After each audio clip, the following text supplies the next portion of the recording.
Ladies and gentlemen, we'd like to thank you for standing by and welcome to the year-end update teleconference call for the Christian Church.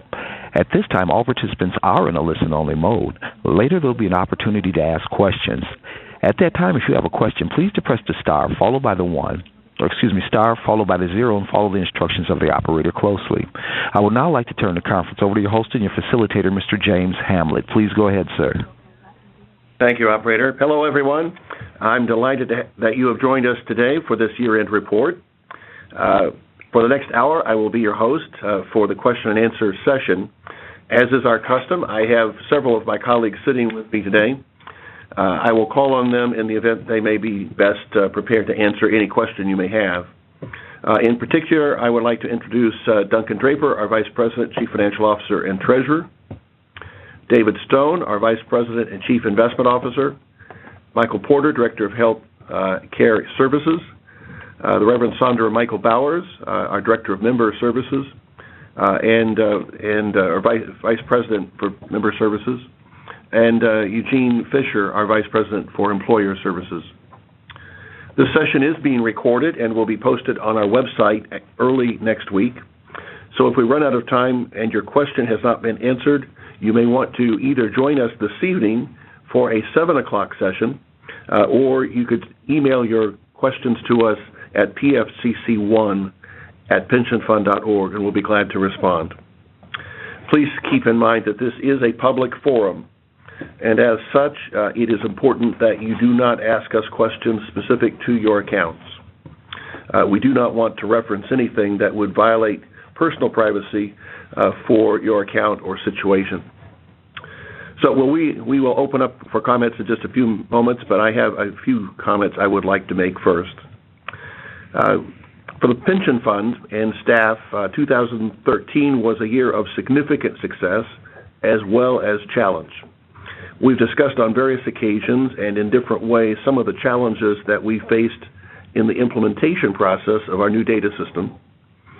There's really no need for us to provide further explanation at this point, but to the extent that these challenges have impacted you negatively,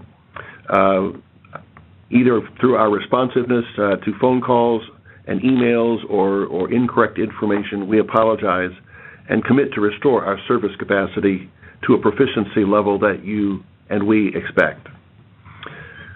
The data system really has been normalized for the vast majority of those we serve, and efforts to complete the task are meeting with success. We expect to deliver quarterly statements for tax-deferred and benefit accumulation accounts, IRAs, Roth IRAs, early in April, which we expect will reflect the impact of the action of our Board of Directors to grant good experience credits for these accounts in the amount of 8.5%, which are based upon the average principal balances of the active accounts in 2013.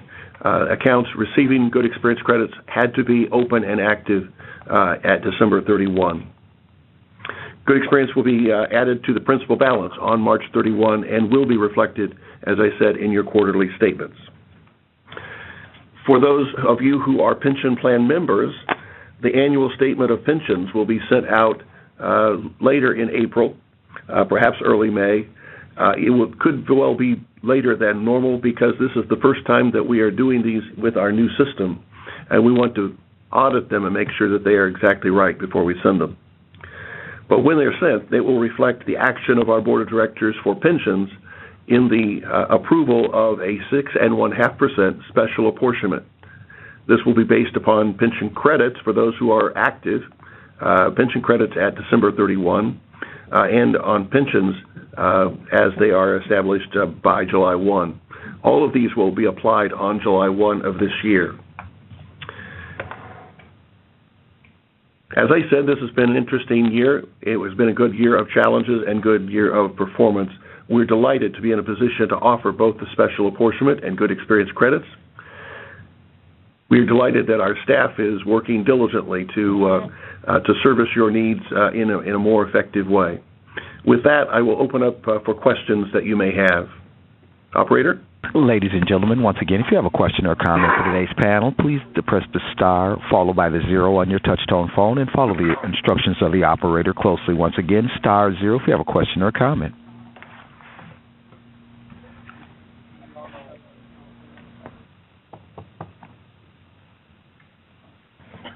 And we do have the questions queuing up at this time. One moment as we collect their first and last name and introduce them.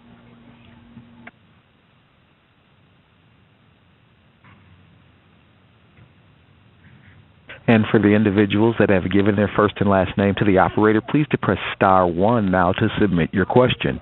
If you've given your first and last name to the operator, please press star 1 at this time to submit your question.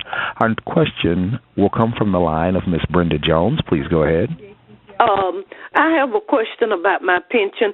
Do that mean the pension payment will go up, or since you say everything is successful and everything, so do that mean my pension payment will go up? Are you retired, ma'am? I took early retirement at 59. Okay. Yes. It means that your pension will be increased by 6.5% on July 1. It'll be increased by 6.5% on July 9. Oh, 6.5% by July the 9th. By July 1. July the 1. Oh, okay. All right. I'm trying to see if I got another question. Will this information be sent to us in writing? This conference call is explaining, or will we get any more information in writing about it, or what? You absolutely will get a statement late April, early May, with your full accounting of your pension account and the effect of the special apportionment. Oh, okay, all right. Well, that's good news. I'm glad I was here today and could participate. Oh, thank you. We're glad you could be here. All right, so is there some more information on the line, or do I just hang up now, what? You can continue to listen. The operator will turn off your microphone, and we'll have other questions. You can listen as you choose. And as a reminder, ladies and gentlemen, if you've given your first and last name to the operator, please press star 1 to submit that question at this time. Our next question will come from the line of Terry Bartlett. Please go ahead. Hi, Terry. Hi. The question is, what age can I start drawing on the pension? And the subsequent one is, if I'm not serving in a church for a period of time, can the pension can I pay into it individually? Does it just sit there until the age of retirement, or how does that work? I'm going to ask Sandra Michael Bowers to respond. All right. You may begin receiving your pension as early as your 60th birthday. If you are not serving a church, your account would become inactive. You can continue to make pension contributions personally if you have ministerial income. So if you're serving as an interim minister or doing supply preaching, you would have ministerial income, and you could continue to make pension dues contributions personally. But if you don't have church employment or ministerial income of any kind, your account would become inactive. It would just you would still have your retirement pension credits, but they would only grow through the special apportionments. Okay, but it could sit there until at the point at which I would start to draw a pension on it. That's correct. And I also have a deferred annuity account. At what age can you start to draw on that, and is there a limit? How much can you draw on it? There's no limit as to how much you can take.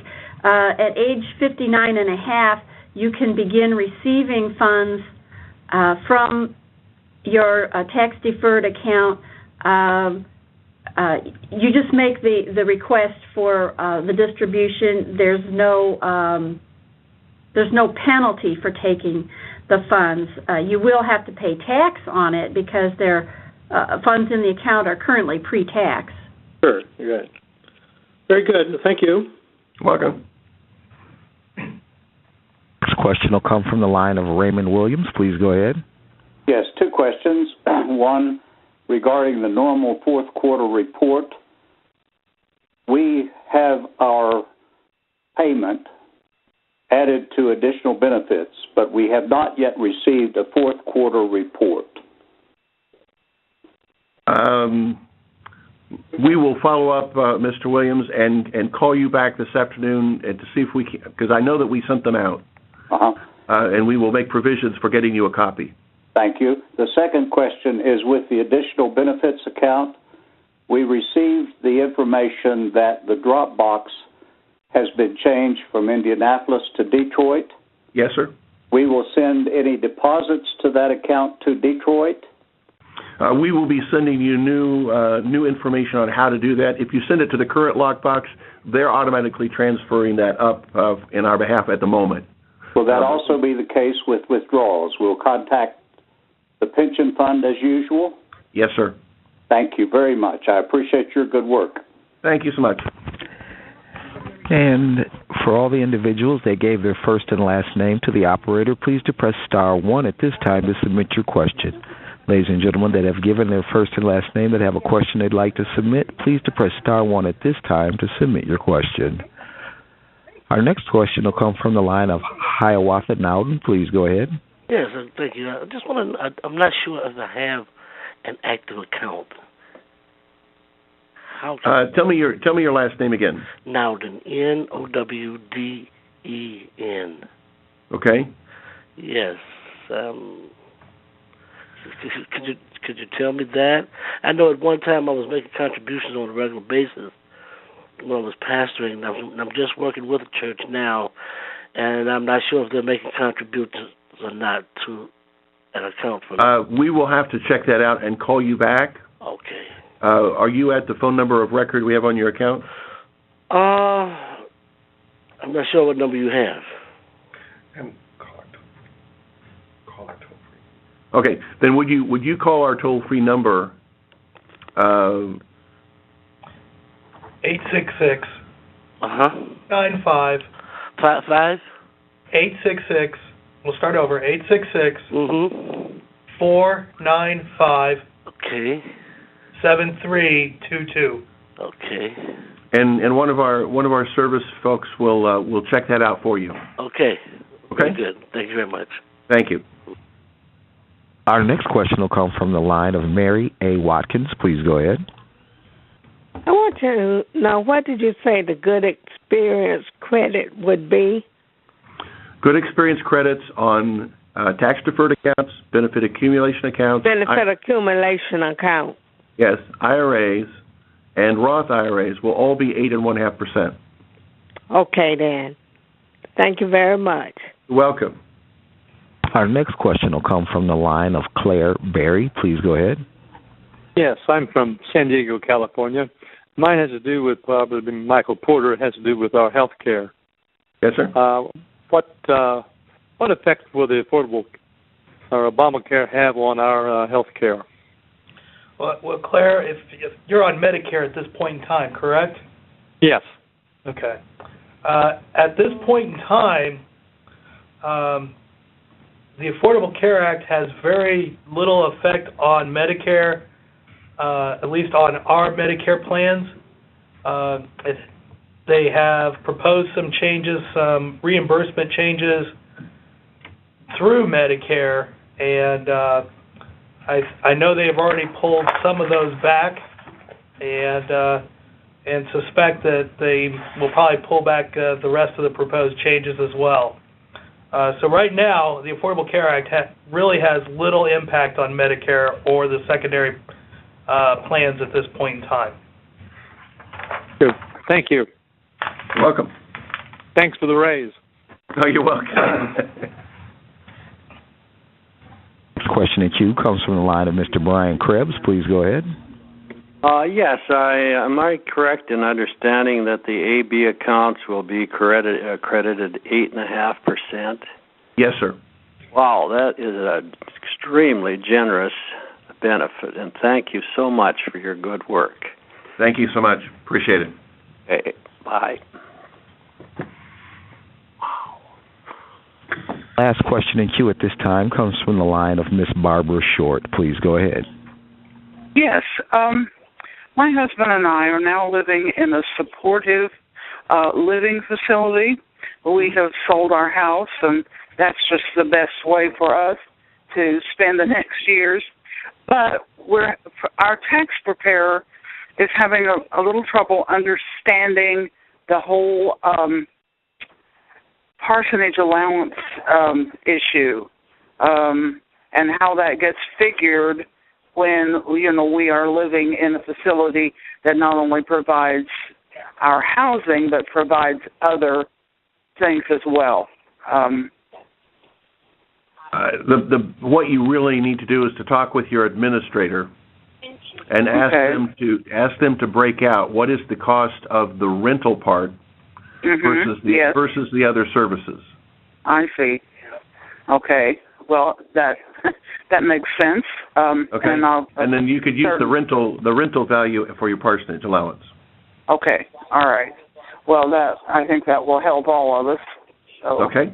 All right. Thank you very much. Welcome. And gentlemen of the panel and ladies, if there are any present, there are no further questions in queue at this time.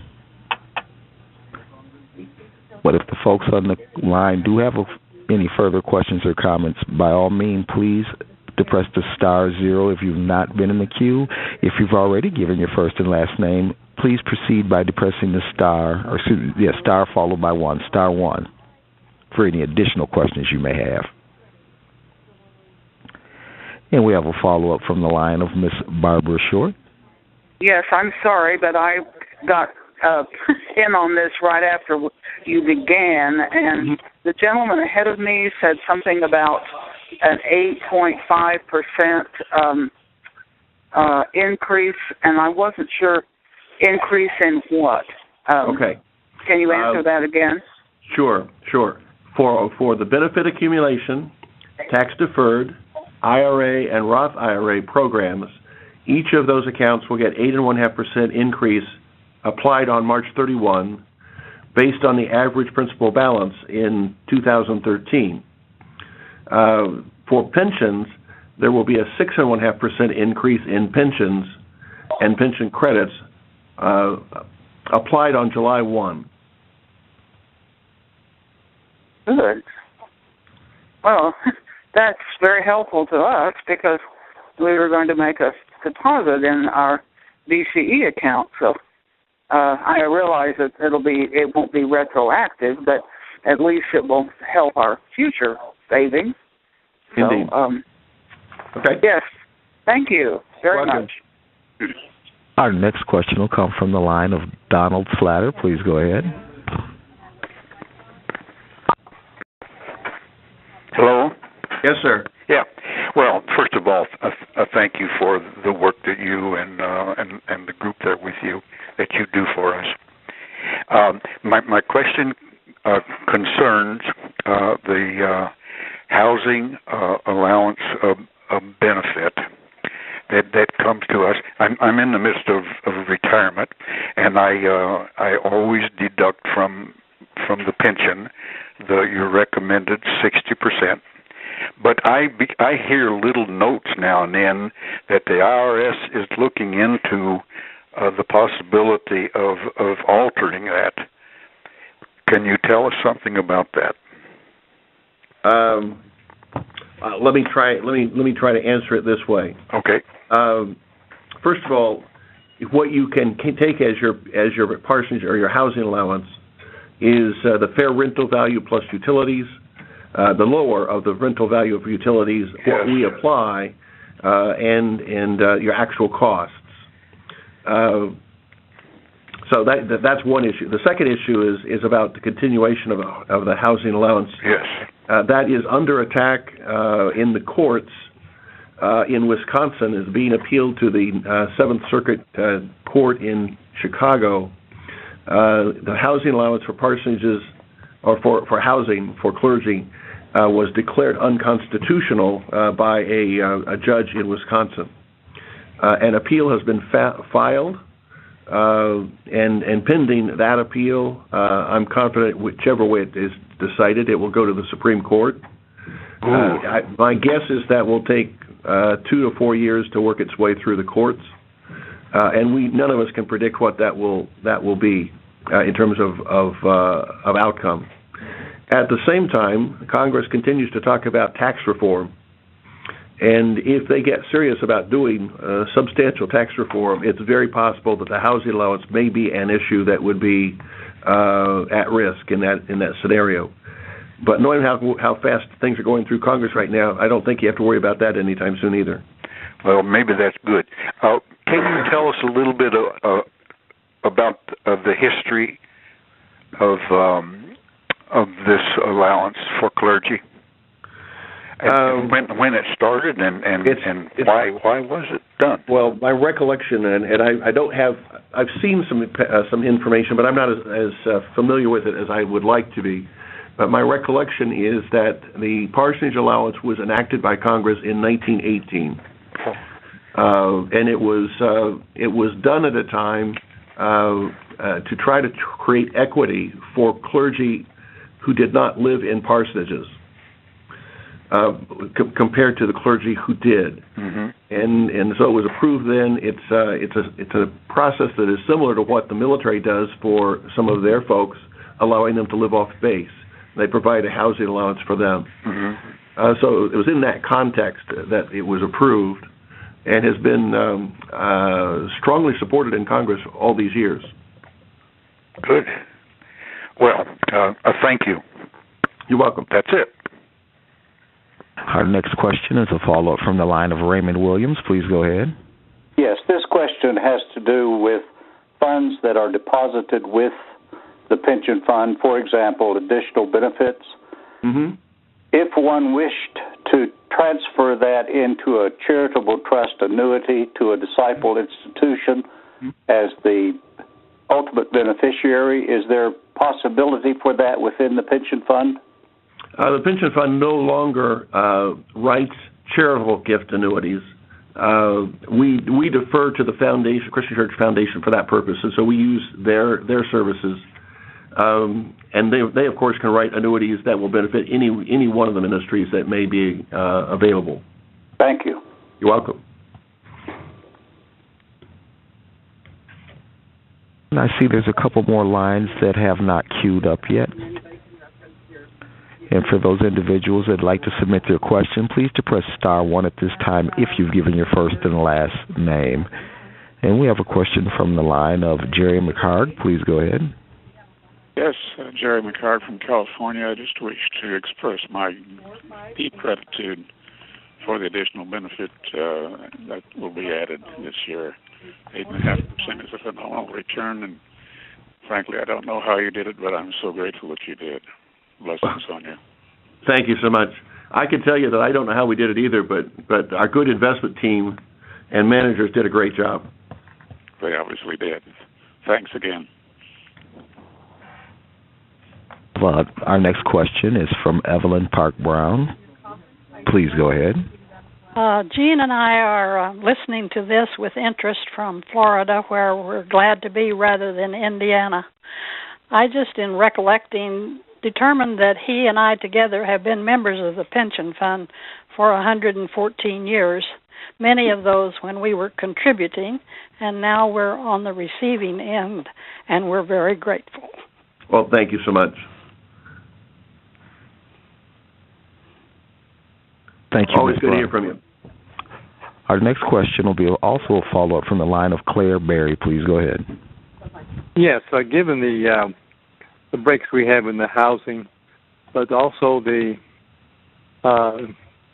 confusion about how things are going to go, we're at a point, I'm 83 and my wife is 85, but whether we should go, we owe about $114,000 on our house.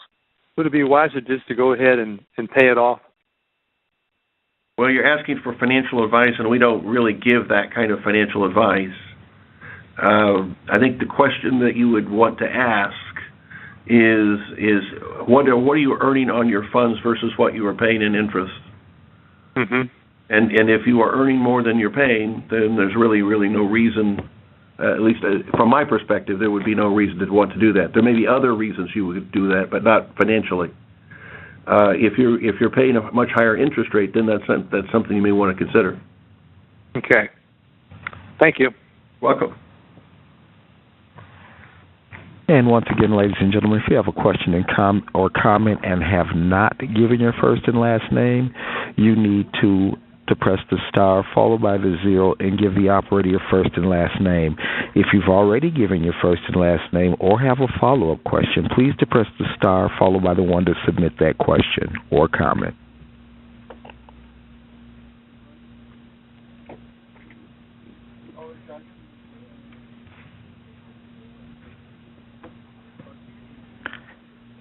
And we have a question from the line of Tom Steele. Please go ahead. Well, I got this card from you saying to call about this time for teleconference year-end update and question and answer session, but I don't have a question, so I'm not sure why I got the card. Well, it was in the event that you had a question, we were inviting you to do that. Well, I get a monthly payment from the pension fund of the Christian Church. Well, if you're happy with that, I'm happy with that too. So, like I say, I didn't know why I got this card to call. Well, we were just inviting everyone who might have interest to ask whatever question they might have. So, if you have none, I appreciate the opportunity to serve you. Oh, okay, thank you. And we have another follow-up from the line of Raymond Williams. Please go ahead. Yes, a question about your reports. Yes, sir. Individual reports. When will they be available online? As a regular online report? Yes. I'm going to ask our CFO to answer that question. It is part of the idea that we are going to allow members to connect in and get access to their information. Unfortunately, as of right now, we don't have a firm date in terms of when that's going to be available. We continue to test that kind of capability, and we hope that it's sooner rather than later. But I would still hope that we will see that sometime in the second quarter, but it may bleed into the third quarter before that activity is going to be available. Very sensitive issue, and appreciate your working on it to make it secure, and thank you again for your good work. Thank you. And there are no further questions in queue at this time. There will be no opportunity.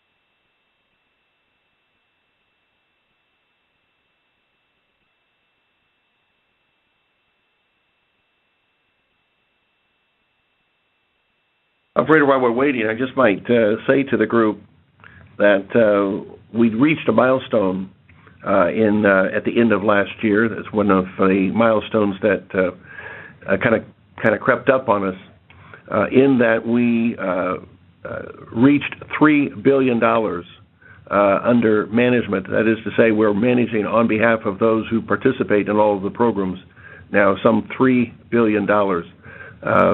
It's a lot of money. It's a lot of folks that we're able to serve. And we have a question from the line of Dennis Zimmerman. Please go ahead. Yes, good afternoon. I'm certainly grateful that you provide this service to us on a really regular basis so we can ask whatever questions we might have. This one might be a little bit esoteric, but I've been noticing that attendance at seminaries is declining across denominations, and makes me wonder, going forward, what kind of subscription you're seeing in the Christian Church Pension Fund of new pension participants. Is it going down? Is it going up? Is it staying the same, or what? Great question. Clearly, as the number of people going to seminary declines, the possibility of the numbers that we serve declines proportionately. We are looking at ways to increase other participation, not only within Disciples, but throughout the Stone Campbell history of ministries. We've always served in all three of those branches, and we're just doing that more intentionally and creating opportunities for growth there. Great. There might be this follow-up might be a crystal ball question for you. This isn't necessarily in your department, but what is the movement toward establishing full communion partnerships with other mainline denominations? I know back in 2004 there was some movement with the Lutherans, but I don't know whatever happened to that. This is just a layperson's viewpoint. It is clear that a number of the communions are working more closely together in a variety of ministries. It does not appear that there is as much energy around what you would call merger as there might have been in 2004. Yeah, it's yeah. Well, thank you. You're welcome. Next question will come from the line of Mark Richardson. Please go ahead. Yes, among pension funds in other denominations, I'm assuming we rank toward the top. Maybe there's no study done on that, but of course, I remember William Martin Smith and those early, Lester Palmer, and all who went before, who made it what it is today, which is a tremendous. When you say you're a minister and even have a pension, people look at you cross-eyed like you do. Right. And I say yes, thanks to the good work done by our people. And I just wondered, we have to rank at the top, don't we, or do we? Well, we are. There are about 50 denominational pension boards of whom I'm aware, ranging from let's say $25 to $30 million in assets to up to $20 billion. Wow, 20. That must be the Episcopalians. No, actually, it's the Methodists. Well, I got more people. I worked as a Methodist in the Methodist Church in my early days as a disciple anyway. In any event, we are, in terms of total asset size, we are about number 9. Ah, okay. Well, I knew we were up there. Well, again, I'm sure it's been said before. I got in this late, but congratulations on the good work, and I've been real pleased about the work of the pension fund and all you who work hard. And I'm sure you get a lot of criticism, so you need to get some praise sometime. And I want to share my praise to the staff and your continued good work. Thank you. Well, I appreciate it, and I do appreciate your affirmation of William Martin Smith and Lester Palmer and Art Hanna. They were indeed geniuses to help put this together. Absolutely. Thank you very much. Thank you. And the last question in queue at this time is also a follow-up from the line of Barbara Short. Please go ahead. Yes, my previous questions were, out of my own need, but I wanted to say, too, how very much I appreciate this raise, and I additionally appreciate the churches I have served who have faithfully paid to the pension fund so that my retirement is a lot easier than it might have been if that hadn't happened. And I appreciate our current staff, too. Any time that I've ever called with a question, if the person I was to couldn't answer it, they certainly found the answer for me. So all of those people needed to be thanked, I think, at this point. Thank you. And I would just follow up with an encouragement to all of you that if you have a pastor who is not in the pension fund, you need to encourage them to be there. We may not be the largest among the denominations, but the pension fund historically has been one of the most successful and consistent in serving those within our body. And so, if you know of somebody who's not in and can be, please encourage them to do so.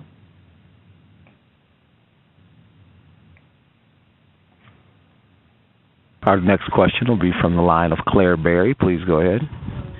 This may have to do with the Privacy Act of some kind, but there was a time when, in another way in which you reported to us, we could see the people who had died in service and those who were ready to retire, and that's not made available anymore, is it? Is it online? You will find in the next edition of the Bridge a listing of those who have died in service or in retirement. We do not publish those who begin their retirement or pension benefits or whatever, because we really believe that that's a financial privacy question of whether they've retired or not retired or beginning their benefits or not. But that's really an issue for them. Well, it's just a question only because you can't keep up with your friends. You don't know what's happened to them. I do understand that, and that is one of the byproducts that we regret. Thank you. Welcome. There are no further questions in queue at this time.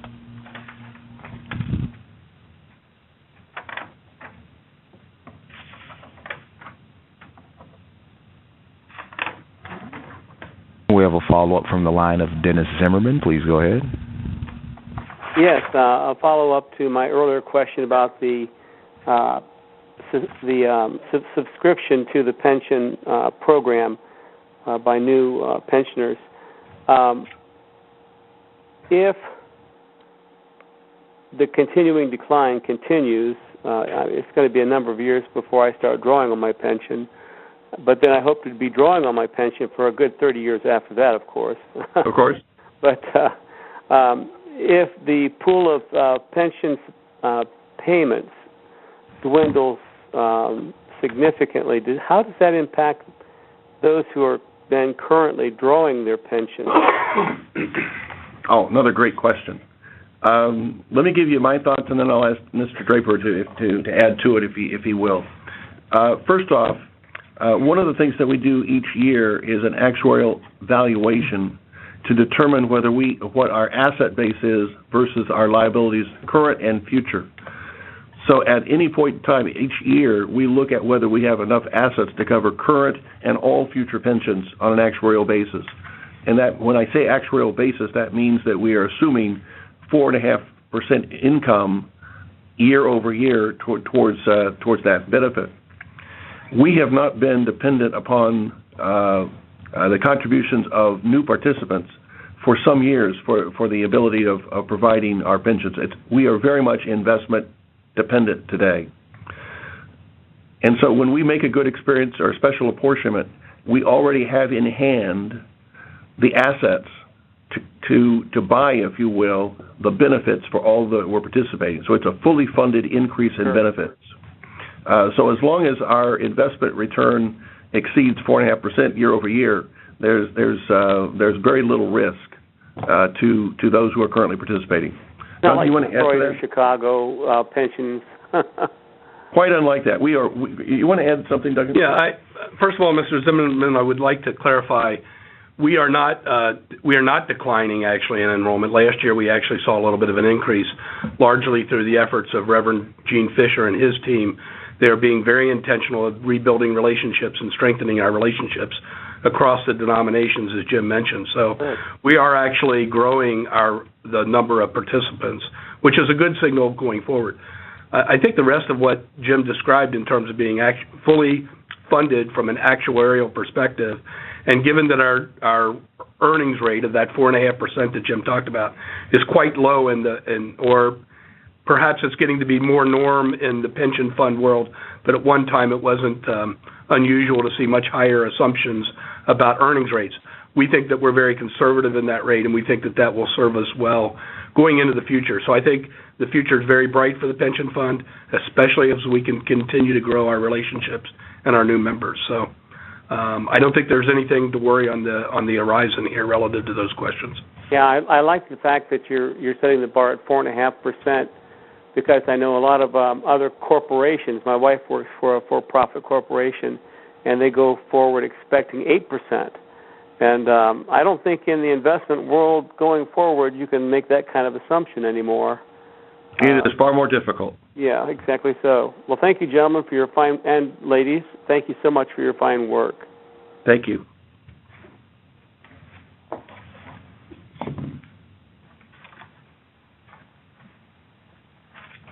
And we're waiting for additional people to queue up at this time.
Operator, one of our folks at an early occasion asked a question, and perhaps we ought to just throw that out as a question for Duncan or Sandra, and it had to do with access to the benefit accumulation account program and a decision not to accept new accounts.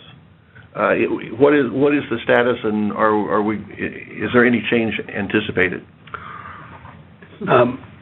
Sandra, would you like to go first, or you want me to take the first shot at that? The program suspended new account activity in January of 2011. It was for a variety of reasons, although we continued to allow full participation of those folks that had accounts active at that time, meaning they could continue to contribute or withdraw. And we're talking about the benefit accumulation account only. We are now seriously considering reopening the program, although we still have some work to do relative to defining the parameters of how that might look. And we have not reached final conclusion, but I think it's safe to say that in the near term, and that would say certainly before the end of the year, there will be news about the BA account, and I would think certainly earlier than that. But we are actively considering returning the program. We think it's a wonderful program. We know that a lot of people have benefited from that. Sandra, your thoughts? I don't have anything to add. Okay.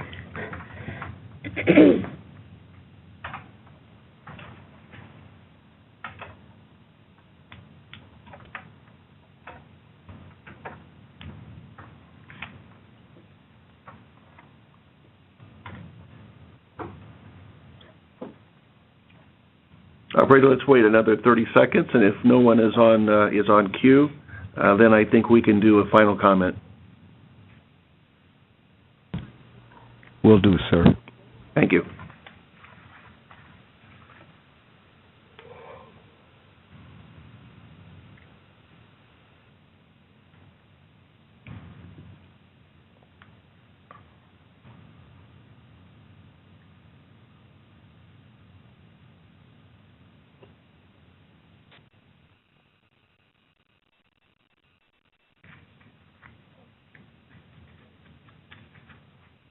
You can proceed with your final comments.